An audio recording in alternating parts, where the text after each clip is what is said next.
क्या आप जानते हैं कि कुछ देशों के लोग बिना वीज़ा लिए ही अमेरिका ट्रैवल कर सकते हैं?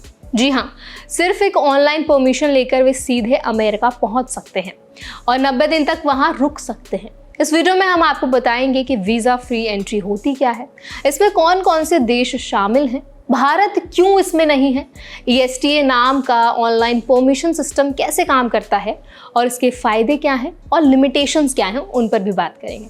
तो चलिए फिर वीडियो को शुरू करते हैं। Hi, my name is Varsha Dubey and watching NBT take care. सबसे पहले बात करते हैं कि वीज़ा फ्री एंट्री है क्या। अमेरिका ने कुछ चुनिंदा देशों के लिए एक खास प्रोग्राम बनाया है जिससे वीज़ा वेवर प्रोग्राम यानी VWP कहा जाता है। इसके तहत इन देशों के नागरिक बिना वीज़ा अप्लाई किए सीधे अमेरिका जा सकते हैं। वे वहाँ टूरिज्म, बिजनेस या फिर मीटिंग्स या छोटे ट्रेनिंग प्रोग्राम्स के लिए जा सकते हैं और 90 दिन तक रह सकते हैं। लेकिन इसके लिए उन्हें एक ऑनलाइन एप्लीकेशन भरनी होती है जिसे ESTA कहते हैं। ESTA है क्या और कैसे काम करता है, उस पर भी बात कर लेते हैं। ESTA यानी कि electronic system for travel authorisation. ये वीज़ा की तरह लंबी और जटिल प्रक्रिया नहीं होती है। आपको सिर्फ ऑनलाइन एक फॉर्म भरना होता है और सिक्योरिटी चेक के बाद परमिशन मिल जाती है। ESTA आमतौर पर 2 साल के लिए वैलिड रहता है या फिर पासपोर्ट की वैलिडिटी तक। इस दौरान यात्री अमेरिका कई बार ट्रैवल कर सकते हैं, लेकिन हर बार 90 दिन से ज़्यादा नहीं रुक सकते। कौन कौन से देश इसमें शामिल हैं, उस पर भी बात कर लेते हैं। अभी तक कुल 41 कंट्रीज इस प्रोग्राम का हिस्सा हैं। इनमें UK, Germany, France, Italy, Spain, Australia, Japan, south Korea, New Zealand, Singapore जैसी कंट्री शामिल हैं।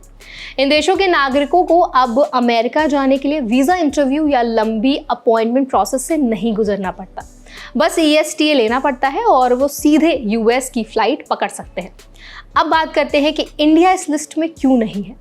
भारत इस लिस्ट में शामिल नहीं है। भारतीय जो नागरिक हैं उनको लंबा प्रोसेस फॉलो करना पड़ता है, वीज़ा अप्लाई करना पड़ता है और ऐसा इसलिए है क्योंकि अमेरिका ने इस प्रोग्राम में शामिल देशों के लिए कुछ सिक्योरिटी और इमिग्रेशन स्टैंडर्ड्स तय किए हैं। भारत और कुछ अन्य देशों जैसे कि पाकिस्तान और चीन जो ये शर्तें हैं इनको फ़िलहाल नहीं पूरी कर पा रहे हैं।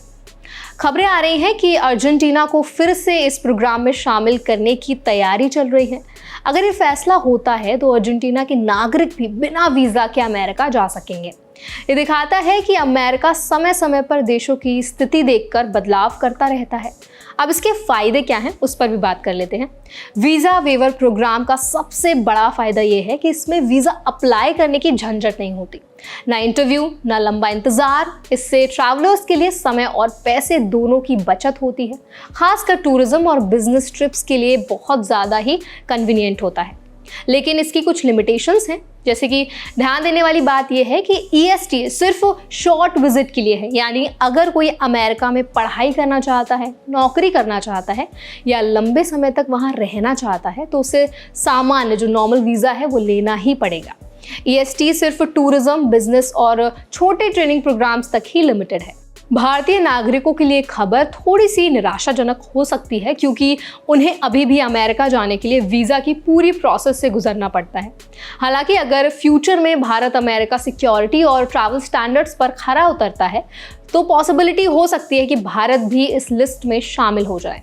कुल मिलाकर वीज़ा वेवर प्रोग्राम उन देशों के लिए एक बड़ा फ़ायदा है जो इसमें शामिल हैं। ये ट्रैवल को आसान और तेज़ बना देता है, लेकिन भारत और कई अन्य जो देश हैं वो अभी तक इसके लिए एलिजिबल नहीं है, उनके लिए वीज़ा ज़रूरी है।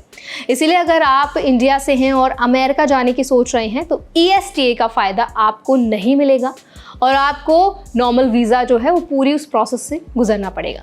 अब इस पूरी खबर पर, इस पूरी इन्फॉर्मेशन पर आपका क्या ओपिनियन है, मैं कमेंट सेक्शन में ज़रूर बताएं। कोई सवाल है तो वो भी आप हमसे पूछ सकते हैं और ऐसे और भी वीडियोस देखने के लिए हमारे चैनल NBT टेक केयर को ज़रूर सब्सक्राइब करें।